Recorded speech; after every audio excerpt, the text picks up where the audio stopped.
Hola, el día de hoy vamos a estudiar sobre las transformaciones en el plano. En particular veremos la rotación y la reflexión. Mi nombre es Bianca Castaño Sandoval y espero que esta clase sea de su agrado. Primero vamos a estudiar sobre el movimiento de rotación,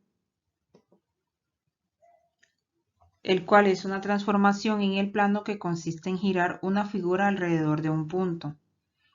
En este caso podemos observar en la imagen de la derecha que tenemos la figura de un zorro, ¿verdad? Nuestra figura inicial sería esta.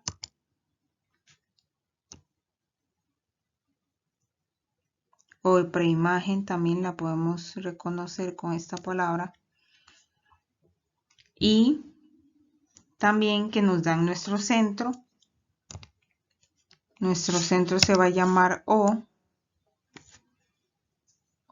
Y que tenemos un ángulo de 45 grados. ¿Verdad? En este caso podemos ver que la figura rotando 45 grados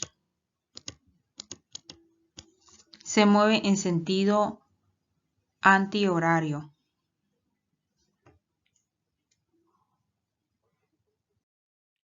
Entonces, para rotar una figura debemos conocer tres variables. Primero, el ángulo de rotación, que nos indica la amplitud del giro. Luego tenemos también el sentido de rotación, el cual puede ser en el sentido de las manecillas del reloj o en sentido contrario a las manecillas del reloj. Y también debemos conocer el punto sobre el cual se va a rotar la figura. A este punto se le llama centro de rotación y puede estar dentro de la figura, en uno de los vértices o en el exterior de la figura. Además, debemos considerar que para rotar una figura es conveniente hacerlo en un plano cartesiano, como veremos en los siguientes ejemplos. Ahora, para entender mejor este tema, vamos a realizar el siguiente ejemplo.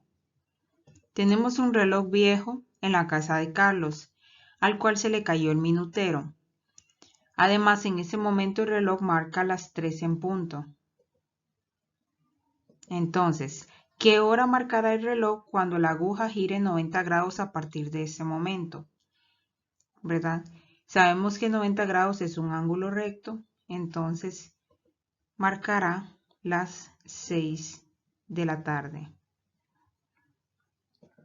Luego dice, ¿cuántos grados debe girar la aguja del reloj para marcar las 4 en punto? Entonces, tenemos un ángulo recto, sabemos que cuando la aguja apunte al número 5, ¿verdad? En sentido antihorario, serán 60 grados y cuando la aguja apunte al número 4, van a ser 30 grados. Entonces, esto quiere decir que la aguja del reloj debe girar 30 grados para marcar las 4 en punto. A continuación vamos a realizar el siguiente ejemplo utilizando un plano cartesiano. Debemos describir la rotación realizada considerando que la figura gris es la imagen resultante. Y también debemos mencionar el centro de rotación, el ángulo y la dirección. En este caso, primero encontramos el centro, el cual lo vamos a ubicar en el punto de origen de coordenadas, las cuales son 0,0. La dirección, en este caso, es en sentido horario.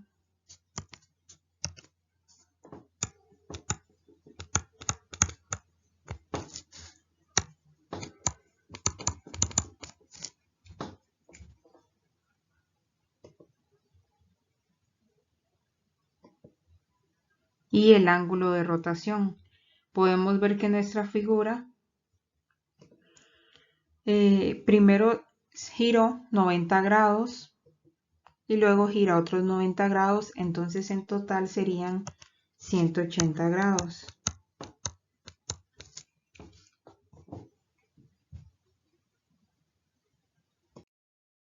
Ahora estudiaremos sobre el movimiento de reflexión, la cual es una transformación en el plano que consiste en voltear la figura teniendo como referencia una recta llamada eje de reflexión.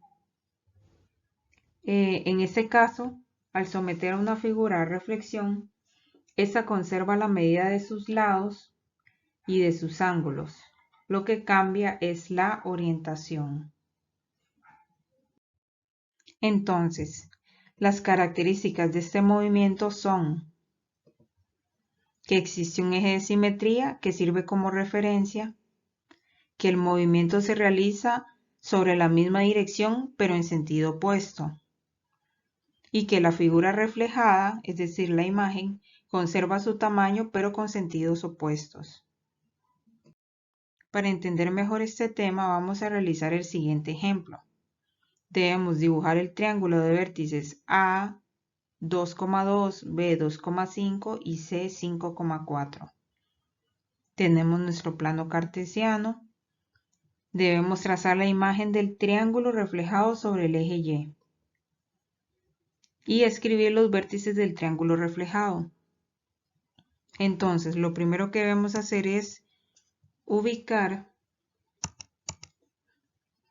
los vértices, ¿verdad? Tenemos que A es 2,2, es decir, 2 en X, 2 en Y.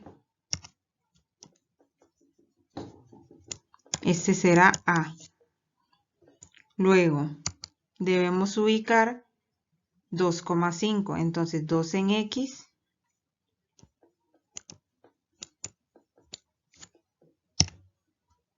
5 en Y,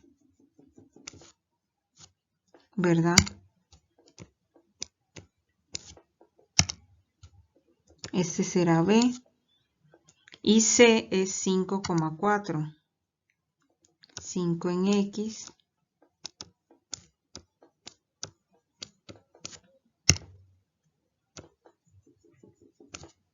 y 4 en Y.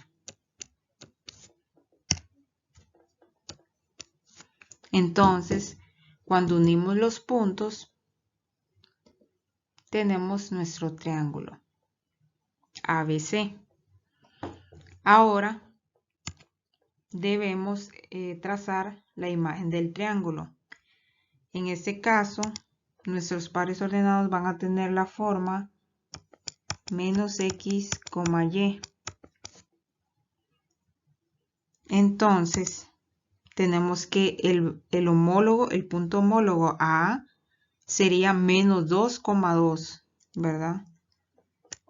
Menos 2 en X y menos 2 y 2 en Y. Este es el homólogo, es decir, A'. Luego, el homólogo de B sería en menos 2,5.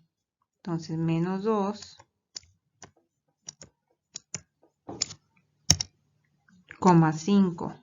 Aquí estaría el homólogo de B, que es B'. Y luego el homólogo de C sería menos 5,4. El cual está menos 5 en X y 4 en Y, es decir, este será nuestro C', y así obtenemos nuestro triángulo ABC'. Entonces, ahora escribimos los vértices. En este caso, A' era menos 2,2, B' era menos 2,5 y C' es menos 5,4. y listo. Bueno, esto ha sido todo por la clase de hoy. Espero hayan comprendido todo. Muchas gracias por su atención y les deseo muchos éxitos.